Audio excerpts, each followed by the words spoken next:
Well, welcome everyone. Happy New Year, January 1st, 2013. Really? Crazy, right? I really wanted to have this call because I know for myself and a lot of the listeners in my community, a big theme for 2013 is all about scalability and leverage. And about like 3 or 4 months ago, I heard this guy, Peter Diamandis, speak at an event, and he talked about how there's about 2 billion people on the Internet right now.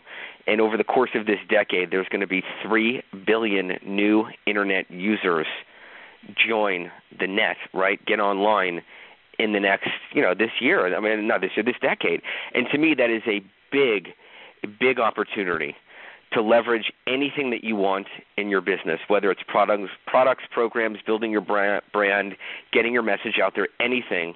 And this is an opportunity that you can't not try to take advantage of. And obviously, social media is a huge part of establishing a brand online. Now, I have no clue about social media. I am not the social media expert. I'm just a financial planner that works with entrepreneurs to create a bigger vision for their lives and their businesses and help them with money. But when it comes to ROI, risk and return, a really good risk-return trade-off is by using social media, because if you spend a few bucks to have someone help you with it and you understand what your pricing is and your profitability is, eventually, if you've got a good message and a good brand, that's going to flow to the bottom line. And if you're spending 30 minutes on a day or whatever, we'll hear more from our guest, that can really reach a lot more people. Whoever's joining us right now, just hit *6. You'll mute your line. So I want to jump into social media, and I call it social schmedia because, you know what, like whatever, right? Everyone's like, another social media deal. Yes, it's another one, but this one we're going to raise the bar a little bit. It's Jan 1, it's 2013. I'm bringing my A game as the interviewer and have a phenomenal guest with me who I met just a short while ago, like 2 or 3 months ago. So let me introduce Cindy Morrison. She went to University of Oklahoma, and she spent 20 years as a TV news anchor. She won an Emmy, a Peabody Award, a Gracie Allen Award. She did the groundbreaking investigations and coverage of the Oklahoma City bombing. And she's worked at various stations in Oklahoma City and Tulsa.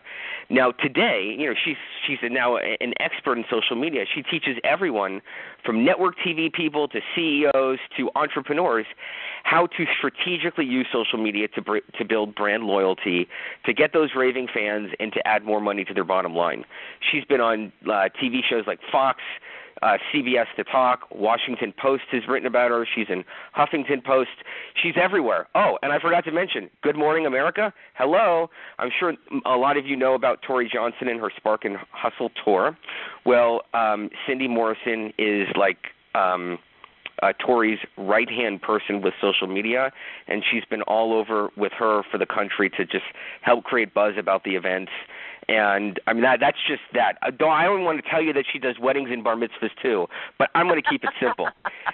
So here we are talking about social media. I want to introduce Cindy Morrison and give her a warm welcome. Happy New Year. Hello. Cindy, what's up? Hey there. You know what? My 10-year-old daughter just gave me a back massage before this call. So I am relaxed and ready to go, let me tell you. Wow, you're giving me ideas. Like, I got to go downstairs and have my son, like, stand on my back or something. Oh, see, we give her tips, Yeah. And so she works for tips. So, yeah, it was a 45-minute foot and back massage. So, yeah, could there be anything better? Ooh, I love it. So let's get into it. Tell us, whoever's joining us right now, just hit *6 to mute your line. Tell us a little bit about, who you are and what you do, and then we'll get right into the tips because I want to get the content out to the people listening, and maybe we'll have some Q&A at the end. That would be wonderful. I really kind of stumbled into social media originally. I used it when I was a TV news anchor and investigative reporter, and specifically used it to meet and greet with our viewers. A TV station loves for their anchors to go and hang out at the fair and, shake hands and kiss babies. Well, this was a way I could, get to know my viewers 365 days a year, and it worked. When our station had a big downsizing and my contract came due and suddenly I found myself out of a job, I used social media really out of desperation because it was free, and I didn't have any money to promote my book. And so I used social media and grew my following from about 2,000 to about 20,000 at the time. And when my book came out, it sold more copies than 97% of first-time authors ever sell. Holy cannoli. And it truly was through social media. I mean, I self-published the book. You could only buy it online or from me. And so I really had a case study that it worked. Right after that is when I met Tori Johnson from Good Morning America, and she hit me over the head and said, quit writing books and start showing people how they can use social media to leverage their business, to be relevant to their customers, and their bottom line is make more money. So that's what I do now. That's awesome. Sweet. So let's get right into these tips, and I don't know, just, give us the good, the bad, the ugly, what we need to know, and any action plans that you think that we can do, like, today. Perfect. In fact, every single thing that we're going to talk about, these 10 tips that you can do differently in 2013 to really rev up your social media, or even just finally, instead of dipping your toe in the water, really jump in. So all of these are actionable today. And the first one I want to talk about, and this one, yes, it works for social media, but it can also work just for your overall business and branding. And that is, you want to make an elevator connection, not just an elevator pitch. And by that I mean, if you're standing in an elevator and you really have just a sentence or two, to maybe convert that person over to your client or customer, it's great if you're able to really narrow that down to a sentence or two. The problem is if that person is not really, really interested in buying what you're selling, they're automatically going to tune out. For instance, when people used to say, what do you do? And I said, I'm a TV news anchor. All of a sudden they were like, hey, do you do your own hair? Do you write your own stories? It kind of created some interest. But then when I was an entrepreneur and had written a book, and people would say, what do you do? I said, well, I'm a speaker and an author. Ooh, look at the time. I got to go. So you never want somebody to look at their watch when you're making your pitch. Instead, what you want to do is a connection. And how I explain that is you come up with a series of did you know questions. And you can use these throughout social media, and it doesn't mean that you have to start off every post in social media with did you know, ... But keep these did you know questions in mind. For instance, one of my clients is the gold buying girl. And what she does is she has parties where somebody hosts it in their house. People bring their gold jewelry they're not wearing anymore. She weighs it out and tells them how much they can make off of that gold. So, necessarily is that really going to make a connection that I'm going to want to invite you into my house and sell you my gold? I don't know. So if she starts out a conversation or when she's posting on social media, did you know that the average high school man's ring is worth $200? Did you know that the average woman has about 7 gold rings sitting in her jewelry box that she never wears that could be making her money? So it sounds like, Cindy, I'm sorry to jump in for a sec, but it sounds like you're telling us. It sounds like what you're telling us to do is actually think about how we're going to make this connection, rather than just saying something, to put some thought into, well, what are some triggers? What are some words, like you're telling us to ask questions? What can people do, strategically to try to make that connection? Exactly. In TV, we always used to say, what's in it for me? Because for the viewer, they want to know what's in it for them. Yeah. And if you're giving the viewers what they crave, then they're going to want to watch your channel. And it's the same thing in business. So when you're posting something, for instance, this it doesn't really come from the did you know, but for instance, I had this really crazy suitcase. And I bought it because I got tired of everyone picking up my black suitcase and having to track people down, so I made sure that I had clothes to wear at the event I was emceeing or, hosting or whatever. And so I bought this really crazy suitcase, and I took a picture of it, and I posted it on Facebook. And I said, look at my new suitcase. Now when I travel the country speaking, I know it will never get lost. That one picture had like 90 comments because people identified, everybody's had a suitcase that they've lost in the airport, or, you tie a ribbon on it. Sure enough, by the time you get to the next airport, the ribbon's gone and you still can't tell which suitcase is yours. But people really identified with that. But did you see how I tied it into what I do for a living? It wasn't something just frivolous. It was something that really made a connection. Interesting.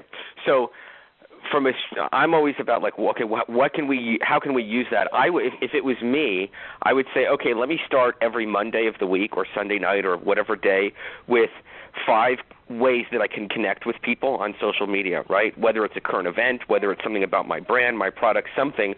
That way I don't wake up every day and be like, oh my God, what am I going to write about? So if we can, if we could block some time, I know that's worked for me to try to connect with people. That's huge. Because I am not creative. So you have hit upon something really important there, batching activities. People get overwhelmed when they start thinking about, I've got to blog 3 times a week, or I need to shoot 2 videos a week, or I need to do, a face post a day. If you really do take that time Sunday night, and if you like wine, get a glass of wine, sit there with your computer, and batch your activities. Write a couple of blogs all at once, or write the ideas of some things that you can post. Having that plan keeps you from running out of steam before you make it to even Wednesday. So batching activities, and we'll talk a little bit more about batching and a content grid and that kind of thing. But it really is important you sort of get your mind in that mindset of, okay, I'm going to think of this right now.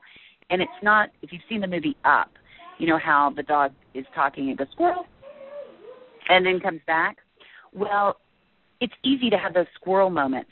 So if you're just sitting there and concentrating on ideas for posting this week, that will really, really help you. And Sunday night is a perfect time to do it. All right, so that was great. So tip number 1, connect with people. View it like an elevator pitch, but think of it as an elevator connection. Exactly. What can you give people that's of value? What can you give that intrigues them to know more, or connect that they know they have something in common with you? And literally, Google is your best friend on this. Think of your career. Think of ways that I know we have a baker on the call. She could look up some really great tips on baking that, or how do you make things that are gluten-free, or how do you make things that are lower in calorie but still taste great?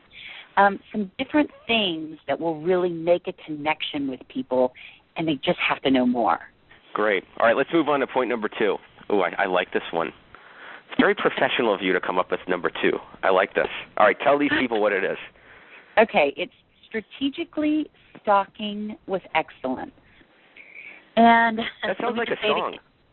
I know, and not a country song. It's strategically stalking with excellence. Killing me softly. Strategically stalking with excellence. Okay. Exactly. And what that means is really those 3 words, not separately, but those 3 words together. So strategically means, who are your target customers? Who are people that you can collaborate with? Who are people that can mentor you? Strategically think of those people and make a list. I use something called TweetDeck when I use Twitter, and it makes it really easy to create lists. So I have a list of social media people that I love to learn from and connect with. I have another list of women that I wanted to connect with when I first became an entrepreneur, one of which was Tori Johnson from Good Morning America. Now we're great friends and about to hit our 3rd year of the Spark and Hustle tour. Stalking means once you create these lists, you treat these lists like a cocktail party. So, for instance, I'll give you a perfect example. There's a gal who is out of Utah, has this wonderful website called Startup Princess, and Forbes magazine ranked it as one of the top startup websites around. So the moment I read that in Forbes, I added Kelly to my list. And I was watching the Academy Awards, and this was the year that Sandra Bullock won. And remember, I have a little list where I can see what Kelly's saying.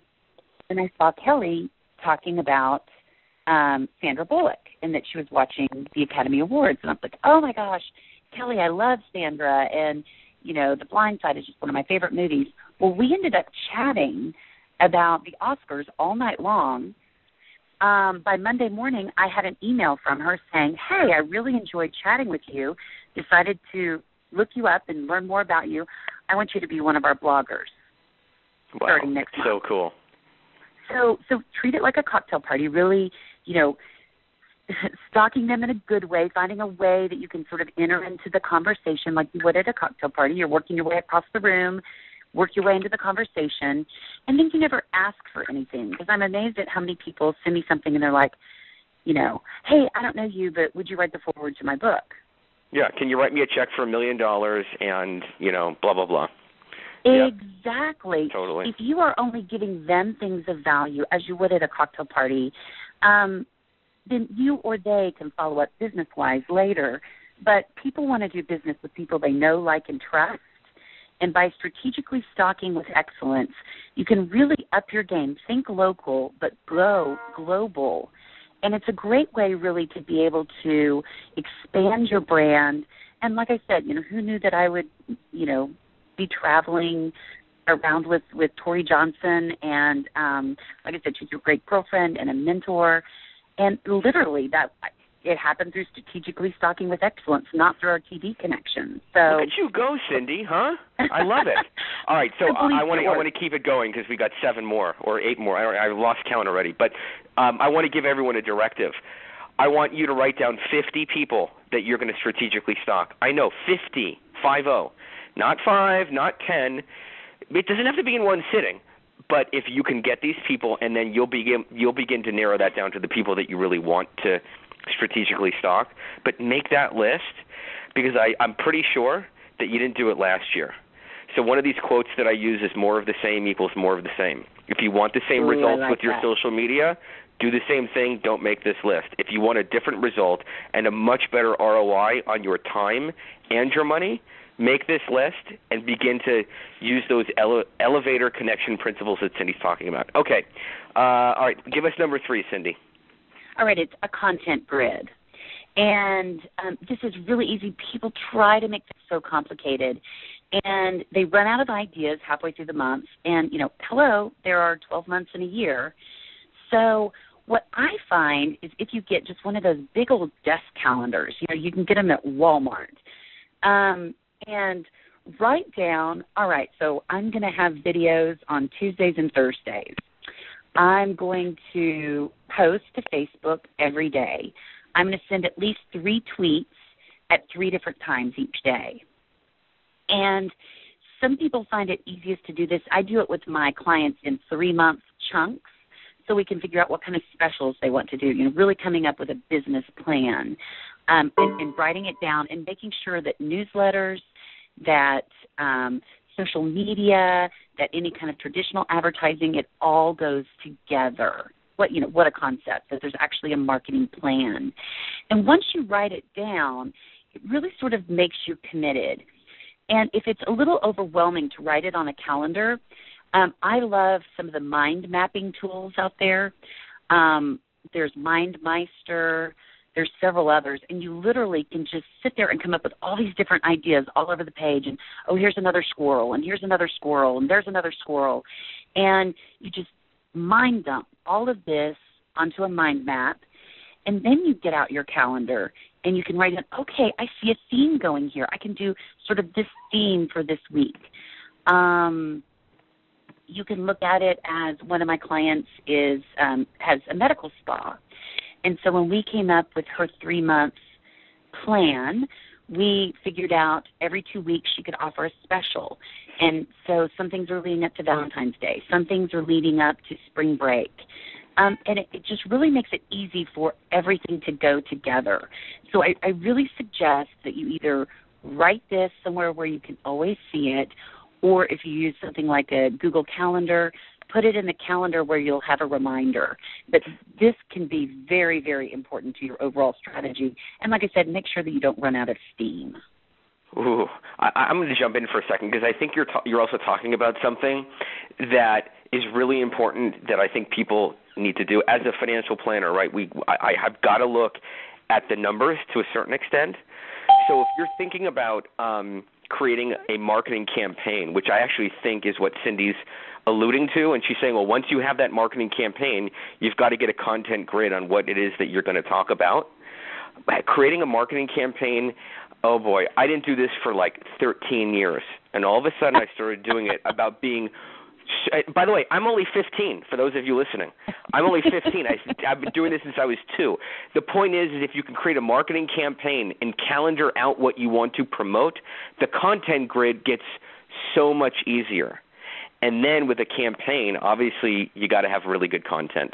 So this isn't really a call about that, but we're all assuming that you have good content, and you need to be intentional about what it is that you're going to put on that content grid. Just like you've got your New Year's resolutions for this year, you've got to be intentional about what you're going to write about just for the next 3 months.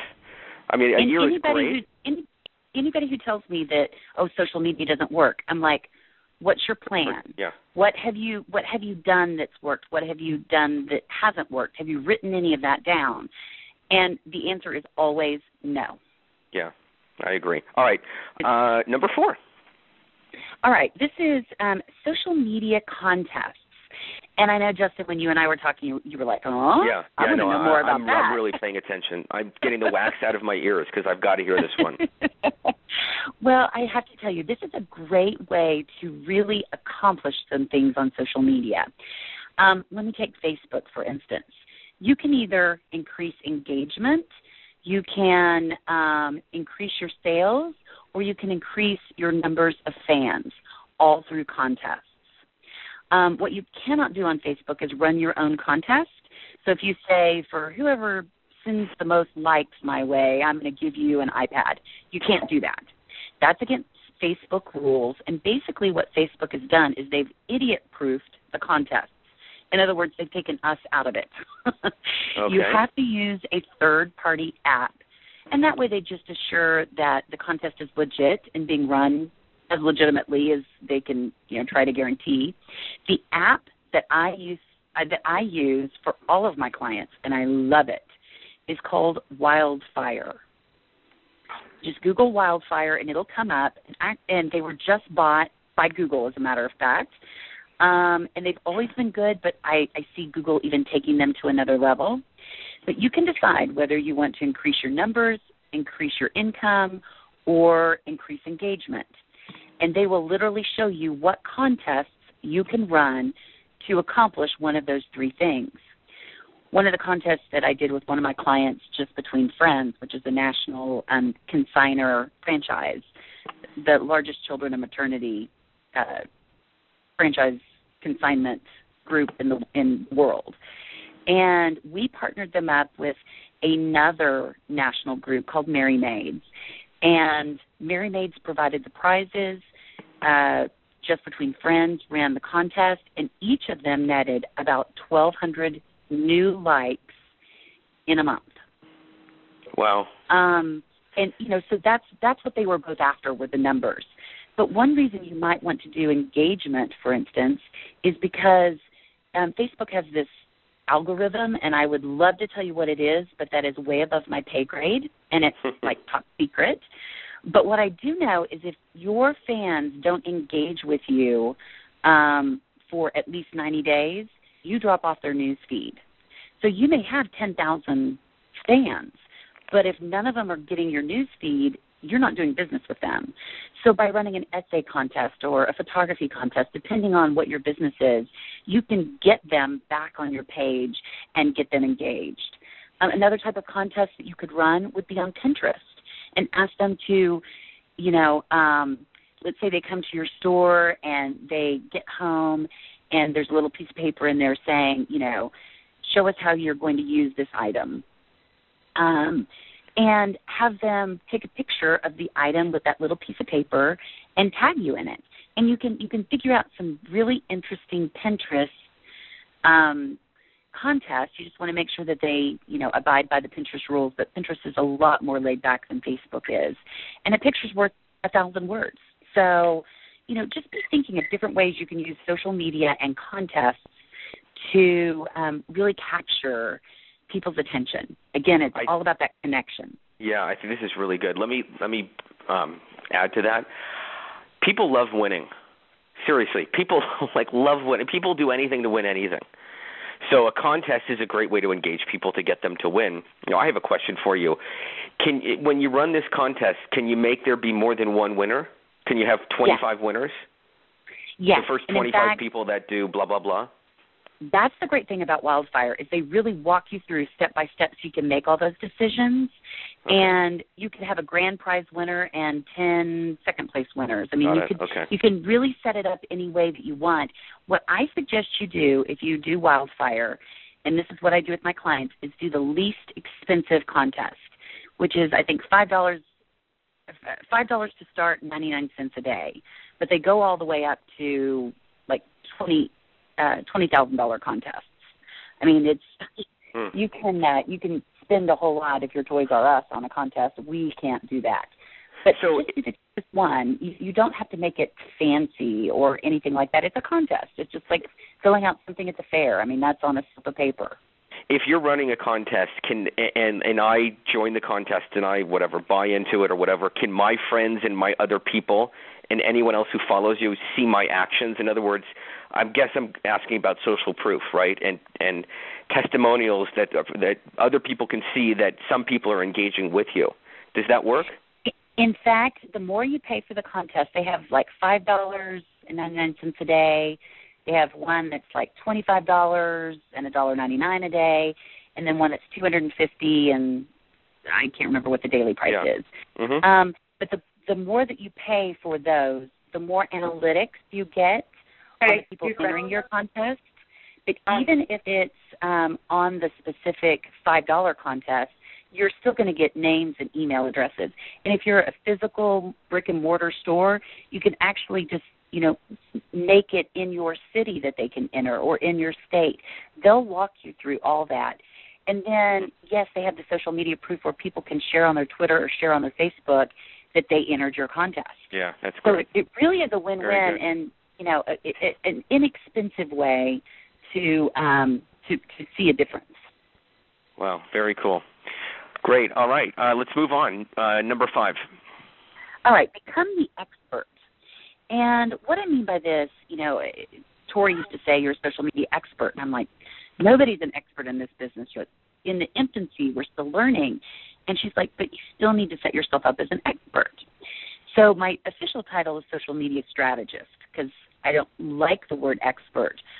But if you put it in air quotes and live up to that title, people will see you as the expert and turn to you for advice. For instance, let me use you, Justin. By giving out great information, valuable information on social media about financial planning, and I know you have certain boundaries you have to step through, certain landmines that the financial industry has set up for you guys that, you can't do this and you can't do that. But the fact is there's still a lot of great advice that you can give out or share something, from Time Magazine that's a great financial piece. Setting yourself up as that expert really is powerful in social media, and it keeps you from doing just trivial stuff all the time. If I'm constantly posting ways to better use social media or quick action tips that you can do or something like that, then people go, oh, I want to know what Cindy said lately about social media. Oh, did you make yourself be the go-to one-stop shop for your particular expertise? Because even if you don't officially want to call yourself an expert, like I said, by creating that expertise, people will see you as an expert. So it sounds like you have to obviously number one add value, but you have to consistently add the value. Yes. And that's where that content grid is really helpful. Because if you decide, like I've had a client that's an insurance agent, and what we did was so 365 days in the year. By the time you take out holidays and weekends, it's about 250. So I had her come up with 250 tips to save money on insurance, what to ask in insurance. It's not selling her brand of, if you go to Allstate, you'll get this. Yeah. It's when you're looking for insurance, ask these questions. Is a dog going to add to your property, or, is it a liability? And literally she began to see trends. So each month was kind of a different topic. She did cars one month. She did houses one month. She did financial planning one month. And it really helped her see that she really knew her stuff. And even she was impressed. So I think you'll be amazed if you come up with 250 tips. You're not going to run out during the year, Wow. if you plan big. it out. That's big. Okay, sounds good. I like it. Who's getting overwhelmed besides me? We're only on point number 6. I'm sticking with you. I love it all, but I'm like, oh my God, there's so much I got to do. But I think I can chunk it down, a little bit at a time. And also, I'll send you some cliff notes that you can send out, and then we'll also have this recording if guys want to go back and listen to it again. Great. Yeah, of course, we're going to offer the recording at the end. Okay, so number 6. Think visual. And that just means sometimes we just only think in words, that you have to be a wordsmith to be on social media. I want you to be in the moment. I know that content grids are awesome and very, very powerful, but some people say, well, if it's not on my content grid, I'm not going to post it. No, think visual. And when you see something that goes along with your brand, like the example I gave earlier of my suitcase and how I was able to tie that to my brand. I haven't stopped thinking about that suitcase. You got to post that online. I'm like, what exactly? What kind of? I'm thinking colors, funny stuff. You got to put that up after the call. It looks like it came from the Partridge Family. Oh yeah. Now we're talking. It's wild and yeah, but it's been through 2 Spark and Hustle tours, so I actually got a new suitcase for the 2013 tour, and it's just as awesome. It's gold leopard, and my husband picked it out for me. So. Ooh, cool. All right, so we have to think visual. You were talking about that. Think visual. So if you see an opportunity to snap a picture, and let's think about it. It's not that hard these days to get a picture because it's not like you have to get the film developed. You have to find a camera. If you don't have a smartphone in this day and age, we need to talk. So just snap a picture, like when Justin and I first met, and we were, I was emceeing an event, and he was speaking there, and I snapped a picture of us and posted it. Hey, I want everybody to meet, Justin from LA, and it was just sort of an in-the-moment kind of thing. And now when I talk about Justin, I can always post that picture, and people see him and know him. The idea that a picture is worth 1,000 words is so true. People comment more on pictures. They can, again, as I said, people like to do business with people they know, like, and trust. They can see in your eyes whether they like you or not, And it's so true. Yeah, and so when I'm posting a picture of date night or out with the girls or my daughter doing something silly or my son, playing football or whatever it is, people get to know you better. And I just think that you have to be really authentic and really transparent. And the fact is, if you're always talking business on social media, it's like walking up to somebody, shaking their hand, and shouting your business at them. They are looking for the nearest exit. So instead, let people get to know you as if they were a neighbor. I mean, you have to draw the line at, how much you want people to know about you. But the fact is, posting some occasionally personal pictures on there that go along with your brand are great. Anybody who works with me knows that I do social media, but I'm also a mom and a wife, and that you can have all of those work harmoniously. So don't be afraid to post pictures. I love Pinterest. 80% of the Pinterest people are women. So if women are a clientele for you, that's something you ought to look at. And I love Instagram, which was just bought by Facebook, because you can take a picture and much like Justin, I started in TV that I was in for 20 years. I started at 5. But, occasionally the Botox hasn't kicked in and I can stick it on a certain filter and all of a sudden the photo looks, marvelous. I love it. So, yes, think visual. Okay. All right, so we're on 7, 8, 9. We're on number 7. Yes. Follow local media. And this is really important. If you ever want to get on your local TV stations, connect with the media in your area. And literally, it's as easy as going to their website, and usually they'll say, here's all their reporters and people on Twitter. You can call the TV stations or call the newspapers and say, who are your editors for newspapers? Who are your producers for television who are on social media? And how this works is if you put them in a strategically stalking with excellence list, you can occasionally see when a reporter goes, man, I'm looking for a financial planner. Does anybody know someone? You can say, oh, actually, I do that. I would love to be in your Rolodex. What do you need? Or even if you know something, I'm looking for a painter. I could say, oh, yes, I know a painter. Here's this person's information. Can I ask you a question about? Sure. I'm sorry to interrupt, but I want to make sure that everyone gets this because if I have this question, I'm sure some others. So if we are looking for print, I guess we go to the editors, right? Yes, the people who are really making the decisions.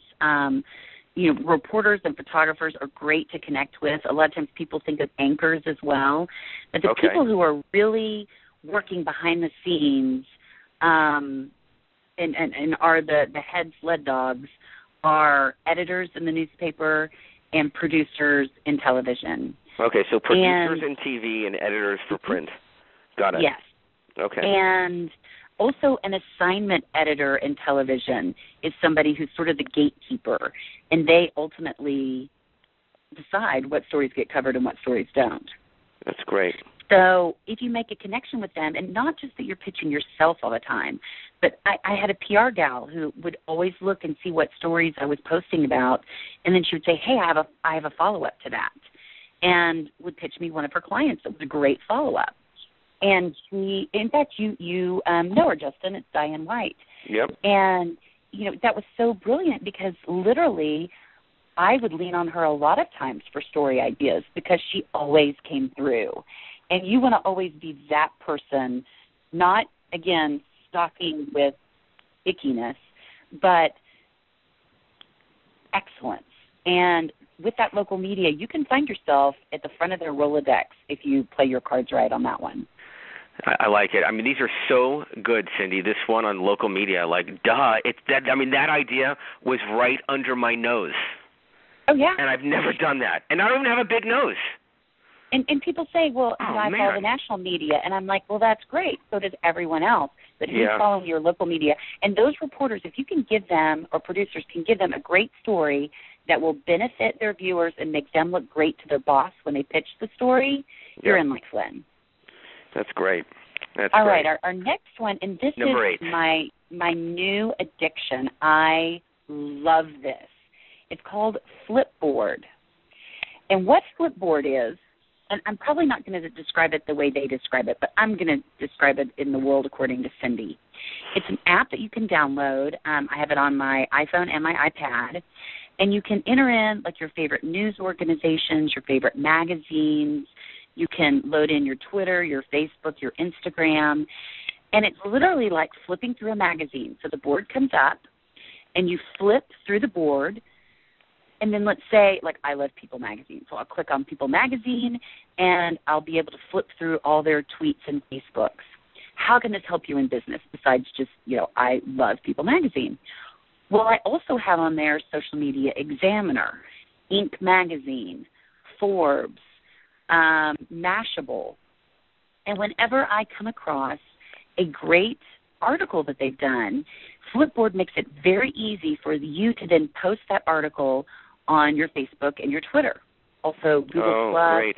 And something else, maybe Tumblr. But they make it really easy for you to just post those. So literally, I look like I'm a social media genius because I'm posting ABC News comes up with something, or there's something that's changed on Facebook. And as soon as I see that, I automatically repost it and share it on my wall. And so Flipboard makes that really, really easy. And like I said, it's just such a cool app that you'll enjoy it personally as well as professionally. It makes people think like you're everywhere and you're so on top of your game in social media, which you are, but it's a great way to be productive. That's what it sounds like. Yeah, and if you own a gym, then you've got Shape magazine on there, and you've got Dr. Oz, and you've got Oprah. You can really tailor it to the things that you want to share or should be sharing on social media. Great. All right, we're in the home stretch, number 9. All right, this is Rapportive, and it's like the word rapport, Rapportive. And this is also like Flipboard. This is a game changer. Rapportive is something that you can hook up to your mail. For instance, I have Gmail. And what it'll do is anytime you open up an email, so let's say Justin sends me an email. When I open up the email, on the right-hand side will come up all of Justin's social media platforms. Ooh. So it'll tell me, here's your fan page, here's your personal, here's your Twitter, here's your LinkedIn. Anything that's associated with that email address will pull up. And if you go into Rapportive like I have and enter all your information, it'll even tell you my Clout score. It'll tell you my YouTube channel. It'll give you everything. How this benefits you is, let's say you want to know where your customers are. You can start going through emails and find out, oh, my gosh, all my customers are on Facebook. Well, why don't you send them a friend request? And the way you do that is where it'll say, here's their Facebook. Click on Facebook, and with one click, you've sent them a friend request. Follow them on Twitter. One click, you're following them on Twitter. One click, and you've sent them a LinkedIn request. So is this an app? It is. It's an app for email. Okay. And I use everything Google. I just love Google. They have not failed me yet. And so I use like the Chrome browser. I use the Google Apps. And Rapportive is one of the Google apps that you can add to your Chrome and add to your Gmail, and it makes it really easy. Okay, that was Rapportive, everybody. All right, number 10, and then let's get to some questions. Okay, do vlogs. Just do it. As Nike said. Well, you said, was that blog or with a V, as in Victor? With a V. We're Ooh. used to hearing the word blog with a B. Well, a vlog with a V, V as in Victor, is videos. And when I work with CEOs and they try to make this really difficult, well, I'm going to have to do this 5-minute video. I'm like, no, you don't. No, you don't. It needs to be under 2 minutes, usually a little longer than 30 seconds, hopefully not longer than a minute, but definitely no longer than 2 minutes. And don't make it so difficult. What are your frequently asked questions that customers and clients ask you all the time, or people on the street when they find out what you do? Make a list of those, and then make that your vlog. And literally, we talked about batching activities. What I do when I, for instance, when I worked with the CEO of Just Between Friends, I would tell her, get 5 or 6 different outfits, lay them all out. We would set up the camera, and we would do one after another, and she would just change outfits. And we would do what's called a donut. So she would know that we talked about those did you know questions. She would start it off with, did you know that you can save 80% on your kids' clothes for back to school? Hi, I'm Shannon Wilburn, CEO of Just Between Friends. And then she would fill in whatever she was talking about, and at the very end say their tagline. So she always had something at the very beginning of the video that would catch people's attention, that was just one sentence about what she's going to be talking about, introduce herself, then answer whatever question that is, frequently asked question, and then always tag it the same. So you've seen when people shoot a video and then they have no idea how to end it. If you always have the exact same ending, then you know exactly how to end it. So if you can come up with 10 frequently asked questions, There's 10 videos right there. Wow. It's that simple. And people want to do business with people they know, like, and trust. Video is even a step above photos in letting people know, like, and trust you. So you could ask your community, what's your biggest problem when it comes to dealing with social media? If that was you, Cindy, or for me, what's the biggest problem that you have when it comes to dealing with money, or blah, blah, blah. So once you shoot these videos, I'm interested in knowing, let's just say Facebook, do you upload the video to Facebook, or do you get a link on Facebook and link it to your homepage? I'm going to let you kill two birds with one stone. Or do both. What you're going to do, well, here's the way that you can get double credit, and I love this. Take the video and post it to YouTube. YouTube is the second most searched website behind Google. You've got to be on YouTube. So create your YouTube channel, post the video on YouTube, and then you can always take that link, either embedded, if you want to embed it in, let's say, a blog, or if you want to just post the link on Facebook, then you can have people not only knowing about it, pushing it out through the social media, Twitter and Facebook, because if you shoot a vlog and nobody watches it, what's the purpose? You use social media as sort of that enticement. Hey, did you know this is over here? They can click through, watch the video. You can also put on your fan page a YouTube app, and people will be on your fan page, so you get credit on your insights for them being on your Facebook fan page. And then when they either click on the app or click on the link that you've put there, then now you're getting credit on YouTube for people watching your videos. And the more people that watch your videos, the more rights you get on YouTube. For instance, like Ann Taylor now advertises on my videos. Wow. So it's not much of an income, but it's just nice to know that, hey, if you want to make some money from ads, the more people who watch, the more these companies will want to advertise on your YouTube channel. So so on your fan page or your business page for Facebook, you would put the YouTube app or icon somewhere? In the area of the apps, which is going to be just below, on the right-hand side, just below your cover photo. Mm-hmm. And you can add apps there. So somebody can go watch your YouTube channel at any time. But just remember, for each specific video, you always want to put a post with a link to that particular video each time you post a video. And the link is to the YouTube channel? Yes. Okay. So again, you're getting Facebook Insight credits, but you're also getting YouTube, people watching your videos on YouTube credits. So it's kind of a nice way to be able to have a win-win situation with one video.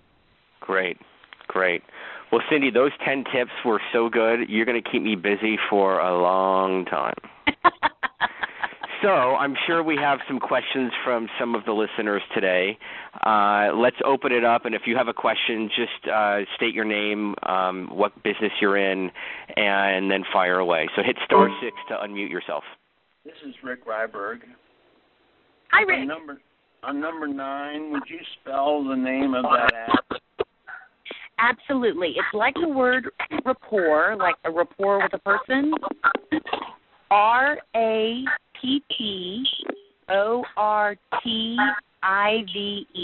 Rapportive.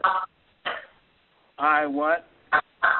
I-V is in Victor, E is in Edward. I-V-E. Yes. Okay, thank you. Sure. Can you hit *6 again to mute your line? Sure. I have a question. Sure. Okay, this is Sue from Molly B's. I'm the baker. On follow local media, under the print and the TV, when you contact these people, what should you say to them so you don't sound, cheesy, like, buy my cookie, that kind of thing? The right. Stalking part. Like, what would be a good thing to say to them since I'm contacting them out of the blue? Sure. With you, man, you have an endless supply of ideas. So, for instance, if you see on Facebook or Twitter, I'm a reporter that you think, you might be able to have some rapport with, and you hear them talk about it's their birthday. Send them a little note. Hey, I'm going to bring some cupcakes up to the station for you. And that way they can look and see you're legitimate and, not just, you really are a baker and not a stalker. So look for opportunities maybe where you can get some of your food in their hands. Or if you help them out with other stories. So, in fact, it's amazing how you can become friends. There's a guy here who always used to send me story ideas, and never any on himself, just other story ideas. And I actually ran into him in person. Now, this has been, 5 years ago, but I always would say, hey, do you know somebody who does this, or has, I'm looking for somebody who has an only child, or, whatever the story may have been that I was working on. And I ran into him, and it was such a pleasure to see him in person because he really was one of my news sources.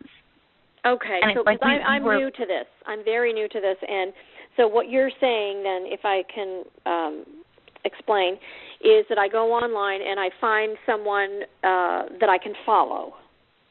Yes. And so then that person, John Smith, would say, since I'm following him, would say, today's my birthday. So I bring them cookies, for example. And then John Smith works with Ed Jones, and he'll say, I tried this great thing, and they brought it for my birthday. So is that how you create the connections?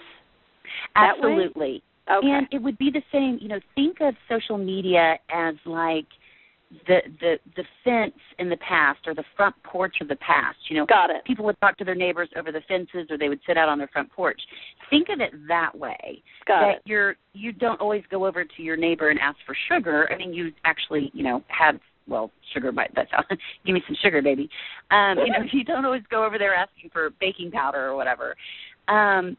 But you have great conversations with them. So if you find a place, just like I did with the Sandra Bullock thing, where you can just sort of have a conversation or help them out with a story idea, then when you make a pitch, they're a lot more likely to listen to it. Okay. Got it. It sounds like Thank be you. resourceful, right? Thank you. Absolutely. And like when Paula Deen came out with that she had diabetes, that might have been a time to pitch to the local media, hey, I know this Paula Deen thing is really big. What kinds of baked goods can diabetics eat that won't hurt their blood sugar? So you can always be looking for news hooks when you're throwing out a story idea. But if you already build that rapport with them, it makes them a lot more likely to do the story. Not a guarantee, but a lot more likely. Okay, and this is not the Harpo program you're talking about, or Help a Reporter Out. That's not this thing. Help a Reporter Out is a lot of times freelancers, but yes, and I'm glad you brought that up. The HARO, I think, is a great idea for people to sign up for. It's called Help a Reporter Out, and it's all about freelancers, a lot of network people. When they have a story idea, will send it in to Help a Reporter Out, and you will get 2 emails a day, I think, that will tell you these story pitches. And you can 4 emails. It's crazy. A lot of opportunity. Oh, now up to 4? Oh, wow. Yeah. Yeah, I mean, I'm not sure I'm not going to say too much more because there's other people on the call, but I'm just saying I don't think that's what you're referring to. You're referring to going direct to a particular local media is what is. Yeah. The local media is wanting to cover their community, and they have a vested interest in their community. Chances of getting a national person to listen to you are pretty slight. But in your local media, they're looking for great news stories. Mm-hmm. Thank you. Sure. Cindy, this is David Harder with Anchor Tulsa. Can you tell me how David. I can?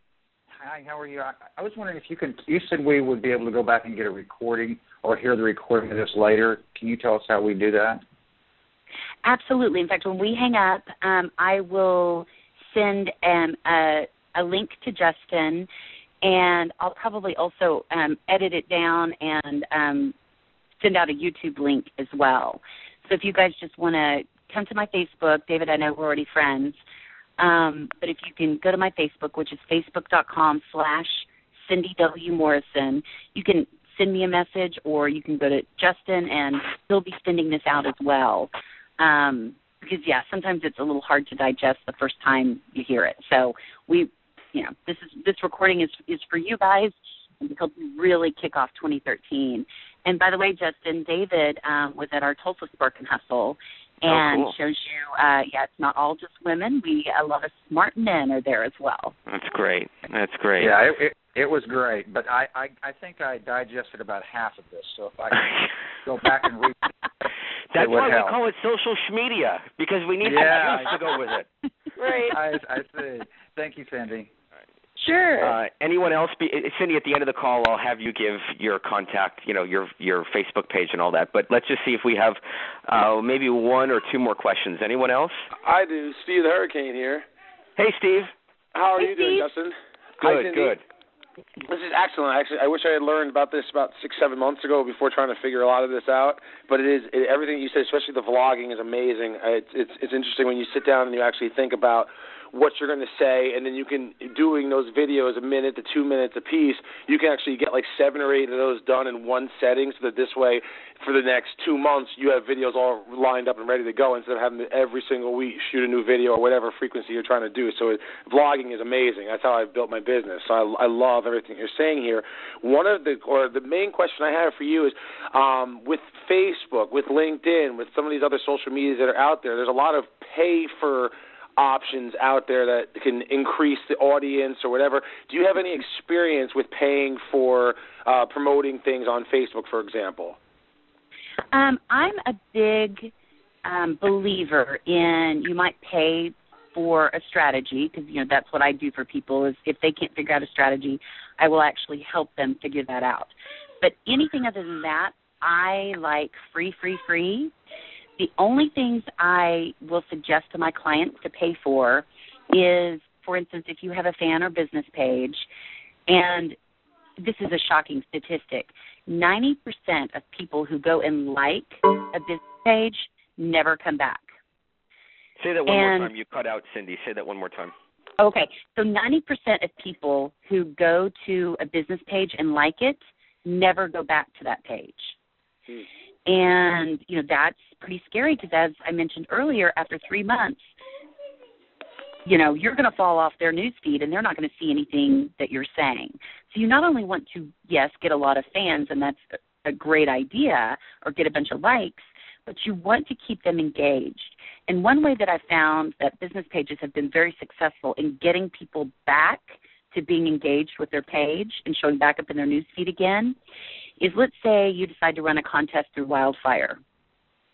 When you post that contest, there is an option on your fan page to pay to make sure that it goes out to everybody who likes your page, whether you're in their news feed, whether you've fallen off their news feed or you're still in their news feed.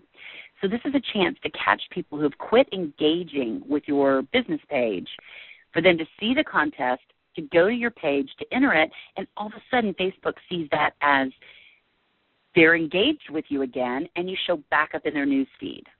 The trick is you got to keep them engaged. Yeah, so, exactly. If you decide to do a paid post, pick them very particularly on something that will get people engaged, something like a contest or a big giveaway, and pay to promote that, and then continue to deliver great content so they stay engaged with you. I use the free version of LinkedIn. I found no reason to pay for it, although some people love that part, but I think you can get just as much out of it for free.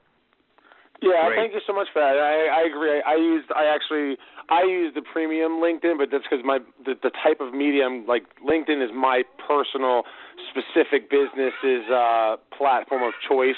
So it allows me some things that I wouldn't be able to get otherwise. But I do agree, a lot of the free stuff, I don't pay for anything else except for that one account. It's maybe like $20 a month. So it's not like it's a large budget. But thank you so much for that answer. I appreciate it, Cindy. Absolutely. And I love the way, Steve, you said that you'd strategically thought about it, and you found a very good reason to pay for that version of LinkedIn. That's being strategic about what you're doing, not just paying for it because you think you should, but because you see the benefits and you know why you're paying for it. Oh yeah, well a lot of these companies, well LinkedIn I just use because that's the one that's one I pay for, but they gave me a free trial for like 2 weeks. And I was like, okay, let me try this out and see if it works. And it worked, and it was great, and it worked for me because my business is supporting other businesses. So that's why LinkedIn is the platform for me. But, every other one that's out there is different. You have to know your platform, choose the best one because there's a million of them out there, and you can really spend a lot of time on it. But thank you so much. I appreciate it, and this is great. Good. My pleasure. All right, so let's sum it up. So, Cindy, give us spell us your name so we know where to find you on Facebook, and then give us your website. Okay. It's Cindy W. Morrison, CINDY-W, Morrison, MORRISON.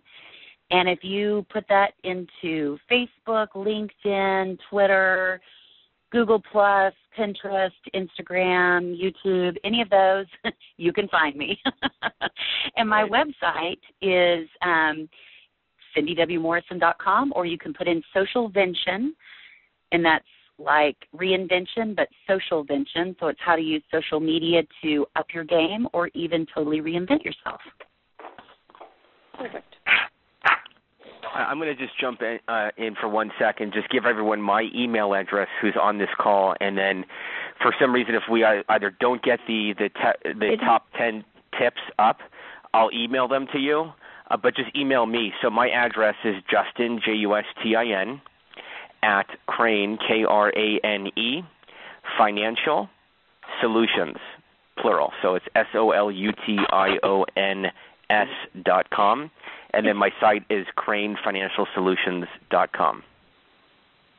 And Justin, I would like to offer for anyone on the call, I do an 8-week intensive that's virtual, so you can live anywhere.